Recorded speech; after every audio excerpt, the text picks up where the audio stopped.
Welcome back to another Money Making March episode with some fabulous women to celebrate women in history making some money-making moves. And I could not be more excited to share this guest with you because her mission is so heart-led and so driven by a fire for women's financial empowerment that we're just going to dive in. But first, I want to give you some really cool statistics that might make you activate a little bit of divine women's rage.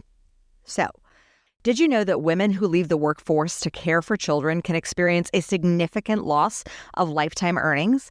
Studies have shown that women who take a 5-year career break to raise children can lose as much as $467,000 in lifetime earnings compared to women who remain in the workforce. Not only that, according to a study by the U.S. Bureau of Labor Statistics, approximately 43% of women with children under the age of 18 leave the workforce at some point in their careers for caregiving reasons, including to raise children, and a significant portion of them eventually return to work after a period of time. Now, if 43% of women are leaving to care for children or to care for elderly parents, and they are losing nearly $500,000, what is that doing for our financial empowerment? And that is why I'm so excited to bring to you Ashley Connell, who took these statistics and chose to do something about it. She is the founder of the Prowess Project, where she connects CEOs with online business managers to run your business so you can grow your business.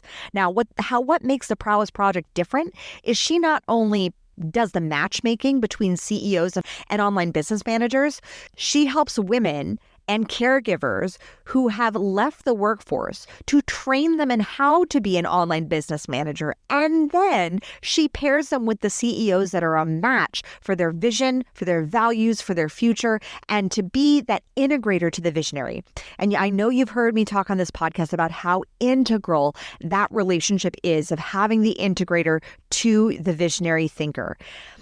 Especially as you're growing, especially as you're developing, especially as you're expanding your empire. And Ashley and I could stand on this soapbox forever. And I love that she has not just taken this information and ran with it, but she created an entire incredibly successful business out of it that is supporting women in building a life and business on their own terms that allows them the freedom to also be a caregiver and have the power of having and be that person who is the online business manager, who is supporting a CEO's vision, who is supporting a bigger dream come to life, who puts them in an integral role of the integrator into a business. That is so beautiful. I just think we need to dive in like right now. So without further ado, I give you Ashley Connell. Welcome to the Crown Yourself podcast, where together we build your empire and transform your subconscious stories about what's possible for your business, body, and life.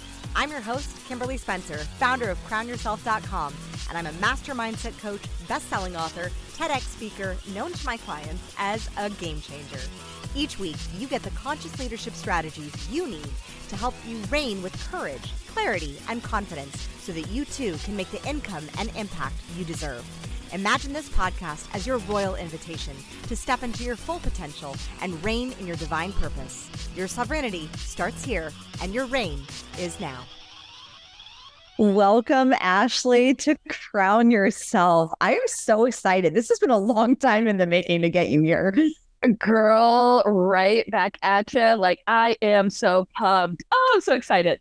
So I just want to just rip the box open because you have helped 43% of caregivers return to the workforce. Let me clarify that. So the statistic is 43% of women leave the workforce to raise children. That was the statistic that I saw that I was like, oh, that is a problem I am tackling and helping to solve. In that, over the past 4 years, we've helped well over 1,000. Phenomenal. And so why target caregivers? So bit of my background. I was in tech marketing for 15 years and looked up at all my leadership, and they were all men. So I asked the women who were in my level, in my cohort, like, hey, you going up for the next promotion? Or, hey, you want to be CMO one day? Like, and they're like, actually, I can't. Like, I have kids. So I have to stay here, and I may take a pause, but I don't think I can do both. And that infuriated me because I was thinking, like, I want to have both. I want to be in leadership and have a family.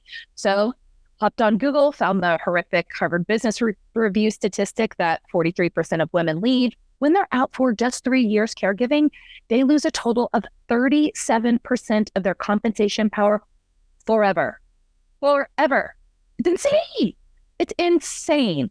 And the real kicker that was like, oh my gosh, Prowess Project needs to happen is 97% of all of those women would return to the workforce if they had access to flexible jobs.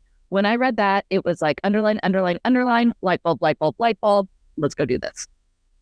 You know, it reminds me of that scene in one of my favorite movies, Erin Brockovich, the opening scene where she's in the job interview and she's like, I spent the past 3 years, 5 years raising babies. And I know right before the show, I was saying, I'm sure dads do it too, and single dads, Totally. Rock it out. But I have found as a mom, like more often than not, the moms are the schedulers. They're thinking 6 months out, a year out. We're planning and scheduling for camps and like, what are the activities that are going to be done at Christmas? And it's July, so that we have that foresight for where our kids are going. And we're the ones crafting that vision and that structure in a way, for the most part. And I was just reflecting on this with my husband the other day. I was like, that's why moms are such, like dads too. My husband is amazing. Nothing against dads. Like dads are parents, right? Parents, right. But caregivers, for the most part, I have found moms are just rocking it with the vision structure of being able to map out a vision and operationalize where that goes. And I think each child is basically its own business. 100% its own business. And what I love about what you just said is, yes, moms can pinpoint the vision and create that plan to make it happen. They can operationalize it. They can build the structure. That's only half of it. What we haven't even covered is the mass amount of emotional intelligence and empathy and communication skills and teamwork and negotiation that you create as a caregiver, especially a mom, that is directly applicable to the workforce. They say now the number one trait of a successful leader is empathy. Like moms have that in spades, hands down. Mm-hmm. So it's these two things together, right? The hard skills and the soft skills. These women are just diamonds in the rough. They're amazing. Amazing. And so with the Prowess Project and what you're creating, what positions are you typically just guiding them to become online business managers, or are there other positions that you're seeing that they better fill? What's the process that you work them through? Absolutely. So the actual, brass tacks of the business is we built an online platform where we help women train to be online business managers. What an online business manager is, think of it as a cross between like the strategy of a COO, but the execution of a VA with a dash of digital marketing. So this is the perfect integrator to the visionary. It's the perfect, hey, I'm a CEO and I have all these ideas and I need that thought partner to get shit done. That is an OBM. The platform takes all the data that we are learning from them as they're doing the training and then matches them up with ideal CEOs based on the role that the CEO has, the work style that the CEO has, the communication style, and making sure all of that is compatible. So think of the tech almost as like LinkedIn meets eHarmony. That's really what we built to make sure that the CEO OBM fit is the best thing possible. I absolutely love that strategy of LinkedIn meets eHarmony, how are you leveraging AI, if at all, for these matches? Great question. So the technology platform we built over 3 years, and there's a ton of AI interworkings in there. I could probably bore y'all for hours if you really wanted to know. But where I think the AI is most used to benefit either the OBMs, online business managers, or the CEOs is in our training. We are constantly upskilling our online business managers to know about the latest AI. How do I integrate that into my clients? If a CEO is coming to me and they're spending all this time doing these repetitive tasks, what does it look like to automate and use AI to streamline everything so that the CEO has more time and paying a heck of a lot less money because it doesn't take the OBM very long to do all of this. So that's really where we're seeing AI change the game on both sides of our business. One of the things that I've been preparing a lot of my clients for is just this radical transformation that's happening in the next 5 years with the leveraging AI, not as a done for you operation, because Correct. I think when we think of it as it's just going to do everything for me, that's when we get the content that just sounds like kind of wah and Totally boring and soulless, versus using and leveraging AI like Jarvis and Iron Man to be able to be that co-pilot. That's exactly what it is. And it's like now your co-pilot, your OBM has co-pilot. So imagine what this person can do for you then. I just was speaking to one of our clients and she was like, Ashley, as a CEO, as a coach, what an OBM has really helped me do is think bigger, because I would think bigger, but then the next thought in my head was like, oh my God, how am I going to do the back end of this? And so then she would just lay that dream to the side or lay that next revenue goal to the side. But now she has the OBM who will happily take the back end, get it all done quickly with all the technology. And she's making more money, more profit _ than she ever has before. Yes. Making more money. Revenue is good, but profit is king or queen. Yes. It Absolutely. is. Yeah. I mean, I have worked with so many business owners who they are, let's scale. Let's make another couple million, but their profit margins just are so tight that they're stuck in this space of they're working harder than they did before. Absolutely. I mean, revenue really is a vanity metric. Like, let's be honest, it is. And we talk about that with our online business managers quite a bit. Like, hey, look, get really clear with your CEO, your clients, on what is most important to them. And if they do say revenue, ask clarification questions. Like, is it because you want to go raise money? Then yes, revenue is super important. Or is it really profit? Or is it really cash? And then let's pull the different levers in your business to optimize to that, to whatever really that goal is, and understanding that why. So I really feel like every CEO needs that quote unquote integrator, or needs that OBM who can really help make all of those dreams come true. Yeah, I completely agree with the integrator aspect, because I mean, we followed Gino Wickman's Traction, which builds on that visionary integrator magic sauce that happens when you have somebody who can take that vision and implement it. And that allows you to just shine in your space of your genius zone. And I have seen a direct correlation between the amount of money a CEO is making and the amount of time that they're spending in their zone of genius, and the amount of money the business is making entirely. Well, it's the amount of money, it's the impact, it's just all around. When you're in your zone of genius, you're just happier. Like, your zone of genius is where your passion meets your innate talent. Like, if you're in that all day long, and I think the beauty in this is these OBMs their zone of genius is all the operations. So both people are winning, and you're making more money, and you're making more impact.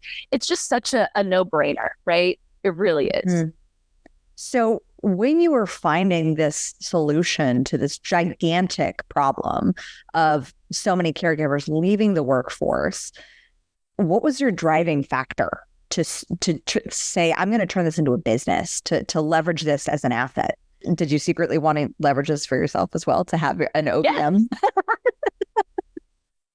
Yes. So, yeah, point blank. So I knew that this was going to be a business because I wanted a way to still have control to make my vision happen and change as many lives as possible. And I felt like a business was going to be the best vehicle to do that. Also, I started this before I had children. So really, this was to solve my, at the time, future problem of, hey, if I do want to step out of the workforce, how do I get back in? Or if I do want to step out of the workforce and not be full-time, but maybe be part-time, I can go be an OBM versus working full-time. And we see that a lot too. Women who are working 40, 50, 60 hours a week and like, hey, I don't want to get out completely, but I need something. And so they come to us. But I have to give our COO, Leah Steinkirk, so much credit in this. She really was the first OBM. And we were like, Leah, you are amazing. Can we just package you and help women train to do exactly what you're doing? Because as the CEO, you are invaluable to me. So how do we help make this happen? And so really, Leah has been a huge inspiration in this. And she is the one who builds the training, who helps all of the OBMs get to where they want to be, is really the brainchild behind the whole algorithm and the IQ plus EQ. It's just, she's phenomenal. Magic. Yeah. It's magic. Like that's the magic of having an amazing OBM. And when that manager is in place, like I know our online business manager, she just kind of grew with us. She started out as a VA for me, and I was like, you're a mom of 4. Like we can let's skill you up and get you to that place where you are able to like invaluable, like absolutely invaluable. And it's that ability, I think, in the visionary role to recognize other people's genius zones. Absolutely. And to know when you need to up-level your support. I think what you said was so important. Like you saw the potential in her and you're like, hey, yeah, she can be more, and that will bring us more and we can make more impact as a business. And I love that you said that. I think a lot of times people hire a virtual assistant with the best intentions of the world, but then don't couple that with either training or have misaligned expectations. One of my mentors said this, and I thought it was absolutely perfect. A virtual assistant takes a task and executes. An online business manager takes a vision and strategizes. Like you need to know when you're a CEO, when it's time for an OBM, because you need to get to that next level. Yeah. I think of a virtual assistant as they're the task master. They are doing the tasks and the things. The difference is when you get to the manager side, that they have now not just the responsibility to ensure the task gets done, but they have the responsibility for the overarch of the project. Bingo. And how is that going to make impact to our KPIs? And how is that going to make us more money? And how is that what can we do to implement tech or systems or processes to go faster? Like that is what they need to be thinking about all the time. And so when we're looking for online business managers, we love women who have a background that looks like a patchwork quilt. That's what we call it. So instead of that linear, like I started as, accounting coordinator, then manager, specialist, blah, blah, blah, more of I've done some ops, I've done some accounting, I've done some marketing, I've done some sales. So they have this well-rounded background, but they're like, I don't know what to go do next. I don't know how to turn this into a career. They make perfect OBMs. I could see so many people in freelancing and entertainment right now, because there's a lot of jobs open right now in entertainment. Yes. In being rock star OBMs, especially producers, because they are, they're managing teams and schedules, but they have multiple different projects that they iron to the fire. Yeah. So the resume is like a patchwork quilt. And so it doesn't necessarily to the untrained eye see that. But when I get people from the entertainment industry, I'm like, I see your skill set as an operation business manager. Like I see it and value it. Absolutely. And then all it is training them how to speak to those transferable skills, or helping them see that and helping them meet the CEO where they are and explain how all of these skills will really take that CEO and that business to the next level. And that's a lot of what we do in our training. Phenomenal. So looking at your story, like, was being an entrepreneur always in your journey? I know you started out in marketing and tech, but like, it seems like you kind of got this in your blood. Yeah, girl, I would love to tell you that. Like, I think being an entrepreneur was always for me. My mom is a very accomplished interior designer, and I watched her when, I was growing up, work out of the back of her car and stay up all night long doing, like, running the business. And so I saw all of that. And so I didn't know at the time, obviously, but realized that, oh my gosh, I had that same bug. So pre-Prowess, I started a marketing agency with 2 other people. And I'm so grateful for that opportunity because we made every mistake in the book. So, so then I was able to take that and be like, okay, this is what we're doing with Prowess that's going to be different. And what was the main thing that you did differently? Quite frankly, have an OBM. The 3 of us were visionaries, and we were kind of, I would almost say that we weren't building a business. We were just building jobs for ourselves. Mm-hmm. And I realize now, like, I can see that now. We made all the operations mistakes. We didn't focus and niche down and just do one thing. And so when you're, everything for everyone, you're nothing to no one. And that was a huge mistake. So that's why you mentioned how specific we are in niching for Prowess. That was a huge lesson learned. Yeah. Yeah, because focusing on caregivers, and while other people from other industries could absolutely benefit, I think the heart of your mission, it sounds like, really came from just these statistics alone of seeing how women weren't moving up in the corporate ladder. Absolutely. A family. Absolutely. And we get a ton of women who are caring for their parents or caring for an older relative, or it's not just moms, which I think is really great. However, I heard this about niching and I thought it was so spot on. Like, use your niche strategy as a magnet, not a filter. So, for example, with Prowess Project, we would never say no to someone who isn't a caregiver who wants to be an OBM.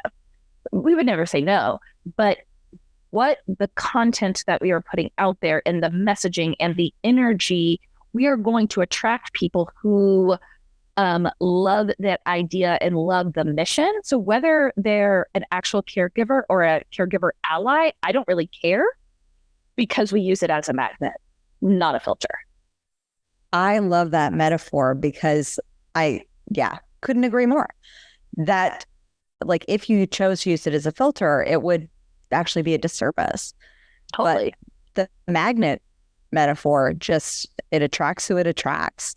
And you're attracting those who could be caregivers, the future moms, the future parents, the future, people who are taking care of their parents, which is going to be a growing, massive population that actually doesn't have as much I'm not going to say respect, but we give a lot more credence to, you have your kids to take care of too. Oh, you have your very stubborn, ornery 80-year-old parent Right. who's lived life and doesn't want to listen to you.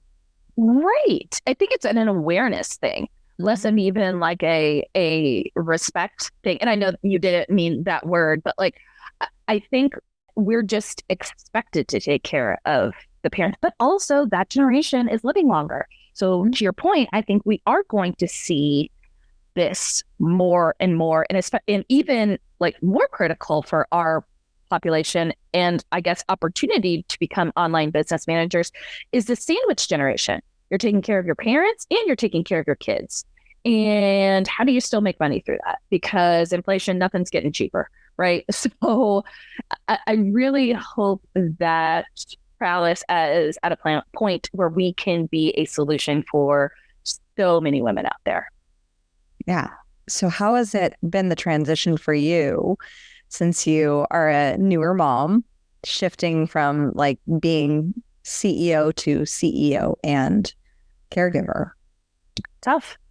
I'm not gonna sugarcoat it. It's been really hard because it's made me focus on what works in the business and not all of the other nonsense that like feels like busy work, or like there's a difference between being busy and being effective. I had to have a crash course in that, and oftentimes the things that were effective may be something that felt a little uncomfortable at first, but knowing that I have to do it because I have between 9 and 5.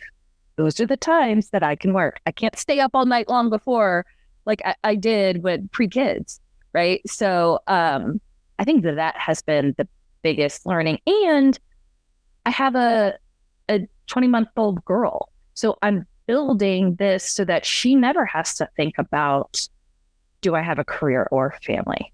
Or that is not going to be a thought in her mind.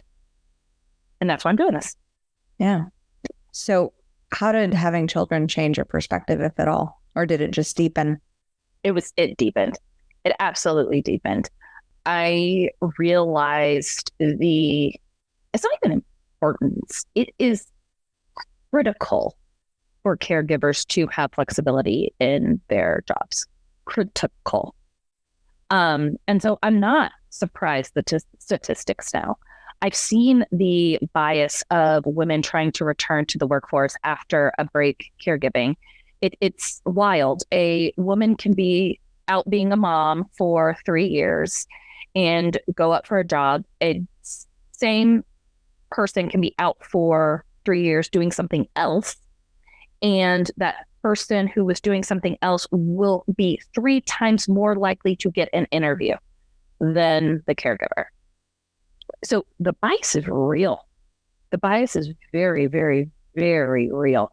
And just seeing that over and over and over again was eye-opening, but to your point before, just fueled the fire even more. Yeah, that's like gasoline. Yes, yeah, going down, like, let's do this. Yes, this will be successful. This will change lives. Yes. And so with the Prowess Project, because it seems to me like it's not just providing women and caregivers with the tools, the training, the skill set to be OBMs, but a level deeper, that there is a paradigm shift in society, in our system, of what we think is valuable as a valuable skill set. And so how do we, and I don't know if you have the answer of whether this is something that we're going to have to collectively come up with, but how would you say that paradigm needs to shift so that we see caregivers for the value that they provide? The only way, in my opinion, or one of the only ways that it is going to shift, is if we as leaders speak about our caregiving duties more often and praise other people for going to ballet recital, for going to baseball game, for going to flute practice, whatever it is. We have to call that out. And we also, as leaders, need to pinpoint how our qualities and other qualities on our team are good or maybe started from caregiving experiences. Wow, Kimberly, I can see how empathetic you are. Is that because of, or do you feel like being a caregiver really helped you do that? Giving you the opportunity to talk about it, giving it that opportunity to shine. And then obviously, if someone likes praise in public, saying that in public. I think that bringing it up more often and hiring for the whole person is absolutely critical. And again, will be one of the only ways that we combat this. What we're also seeing is because we are very foot forward on our mission to help caregivers, the CEOs who are coming to us, again, if we're thinking about magnets, already appreciate that we have that mission, already know that our OVMs are caregivers, already know that they're going to come with all of this enriching empathy and operations know-how just in their blood. And so I think that we are seeing this shift in society, specifically in business, where people are aligning their dollars with mission and with values and with what they care about. And that's becoming increasingly more important. Did you see this shift take off during COVID? Because one of the things that I saw was that suddenly, kids would wander in during a meeting because, that was normal because we were all in our homes. So this normalization where no longer we have these boxes of like, here's my work box and here's my family box and here's this fragmentation, rather than actually allowing for the holistic awesomeness that is the human and every piece of and every aspect that we have in our lives. What was the greatest shift that you saw? You nailed it.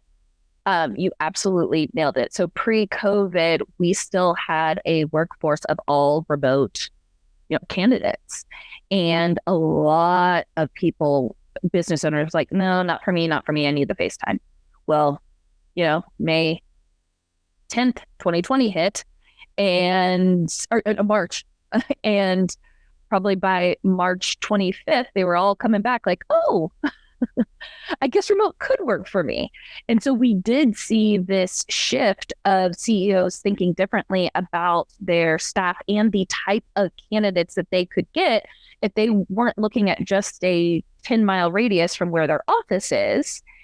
And I mean, COVID also left 5.4 million American women out of the workforce because they couldn't juggle the working from home and caregiving. And so that was an additional supply of women who were like, I can't and won't make this traditional work butts and seats. I'm not going to do that anymore. So I need to find another solution. And so I'm grateful that we were at the path where we could be that solution for a lot of women.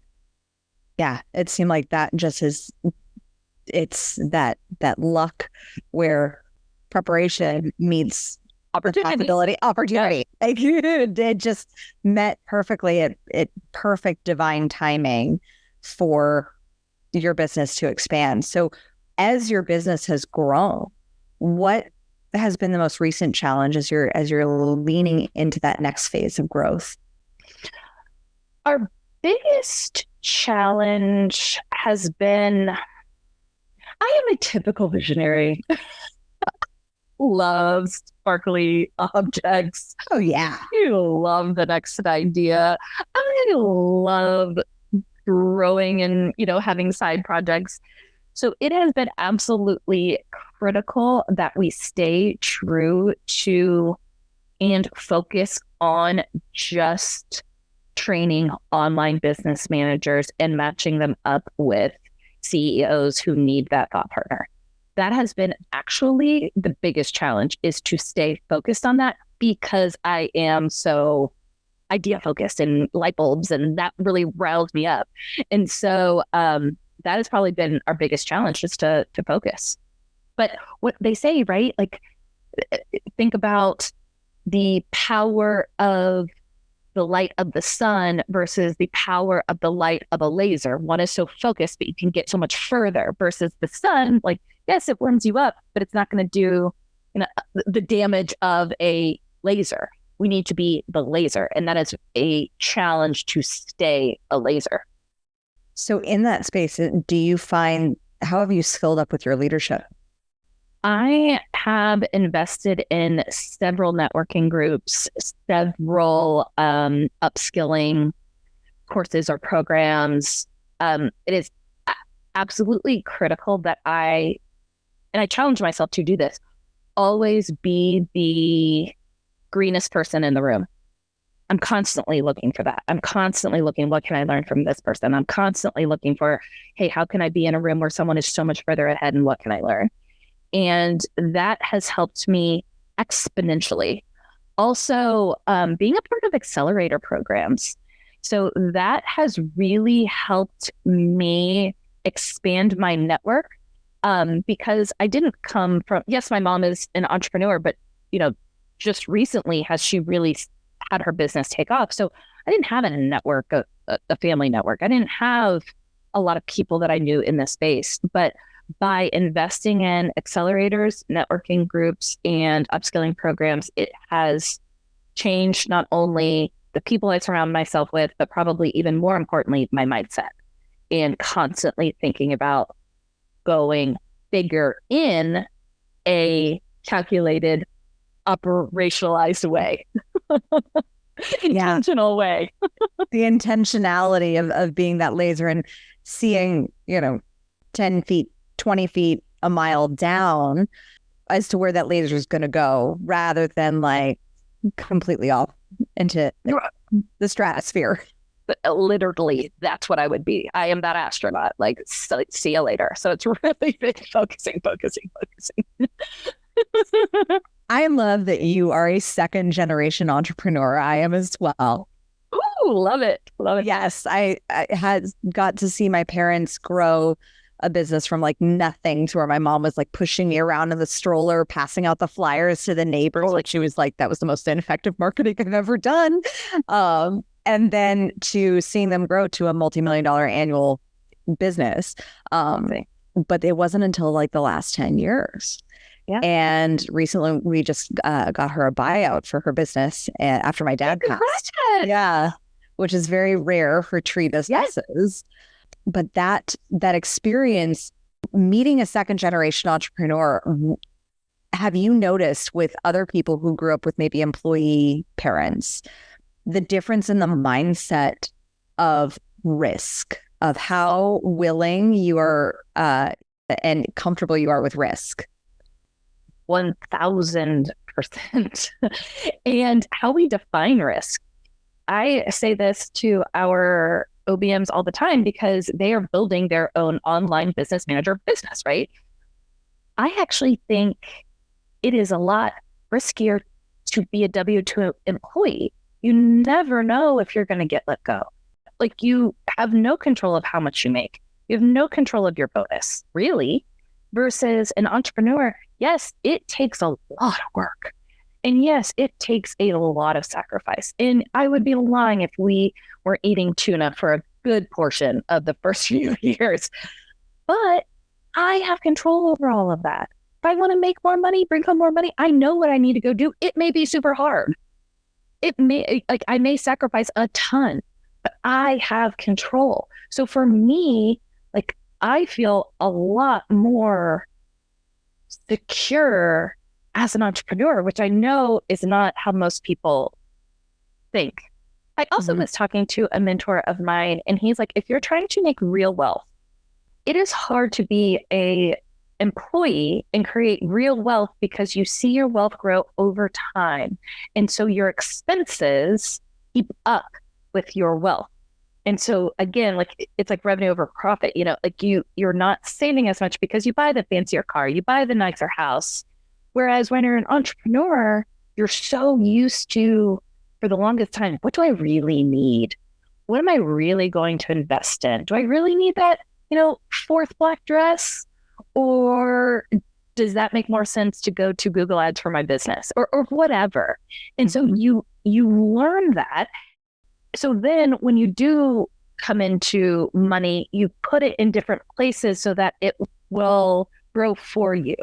And you can make more of an impact if wealth generation is really where you want to go. Now, everyone has different opinions on that. That was his, and I really liked it, so I thought I'd share.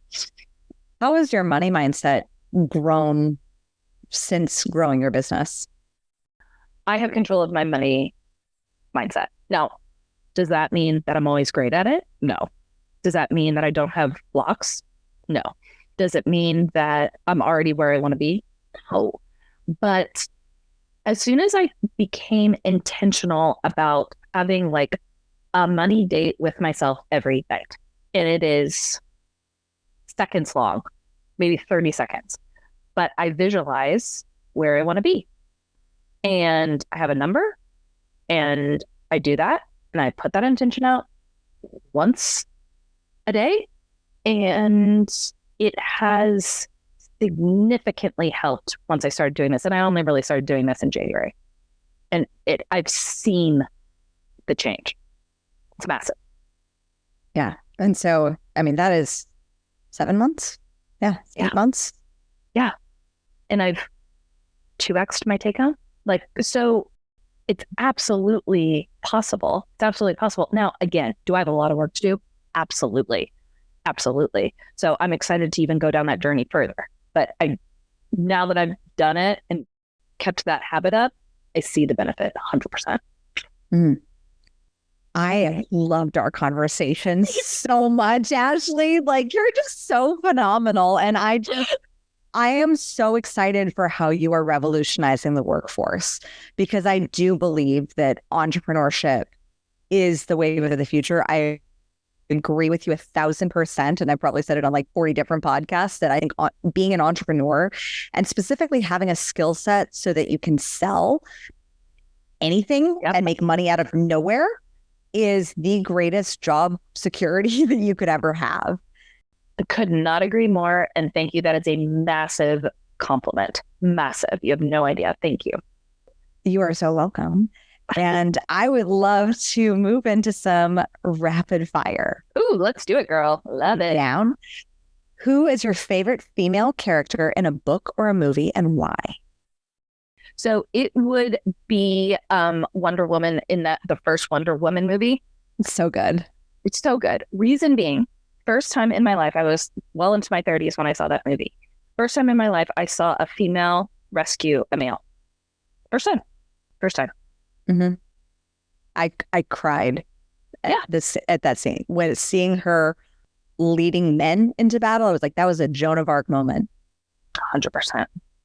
So what woman would you want to trade places with at any point in history, just for a day? Live in their body, see what they saw, experience life as them. Michelle Obama. It's the number one answer. Is it really? It's the number one answer. Yep. She's just everything. I have no words. I'm overwhelmed even thinking about it. She's just amazing. What is your morning routine? Is the almost 2-year-old having a meltdown or not? Because it's full on meltdown. Okay, that was today. Get up. She comes in bed with us for a little bit, and that's like a little family time. Then I make breakfast. She eats breakfast. I shower. And ultimately, that's when the meltdown starts. The meltdown finishes as she's walking into daycare. That's the routine. What was your morning routine pre-kids? Honestly, it was wake up, roll out of bed, go to my computer. I wish I could tell you that I, jogged 5 miles and drank all of this, lemon-infused water and did my mantras. That's just not me, sadly. Maybe one day. Maybe someday. What is your evening routine to set you up for a successful morning? Okay, I have a little bit more of that. It is while I'm putting my daughter down, that's when I do that. I do 10 points of gratitude for that day. And it can't be, I'm very specific with my gratitude. It can't be like, I love my family. It has to be very small moments in the day. Like I saw a blue jay, and blue jays mean hope and you're on the right path. Like it has to be that type of thing. So while I'm rocking her, I do 10 of those gratitude points and the 30 seconds of visualization. That sets me up for the next day. What do you define to be your kingdom or queendom? A world where women don't feel like they're second in anything. I think that some people are turned off by the idea of equality because I don't know if men and women should be equal, yes, but we also have very different gifts. And so I just want women to be celebrated for our innate gifts, just like men are. And lastly, how do you crown yourself? Traveling. So I just got back from spending a week with my sister in Manhattan. And it was great because I was like, all I want to do this week is live like you do. So I'll work like you do. We'll go to a coffee shop. We'll eat dinner. Like, I just want to live like you do. I lived in London for 2 years, and it was the absolute best experience of my life, like mind shifting. And so the travel bug is how I crown myself. Ashley, how do we find you? How do we work with the Prowess Project? How do the aspiring OBMs jump in and join you in this mission?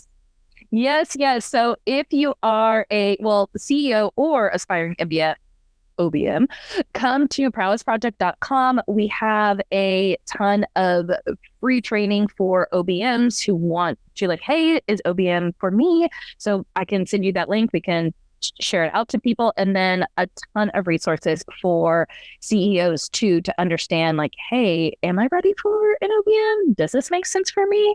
So again, head over to ProwessProject.com. We're at Prowess Project on all social channels too.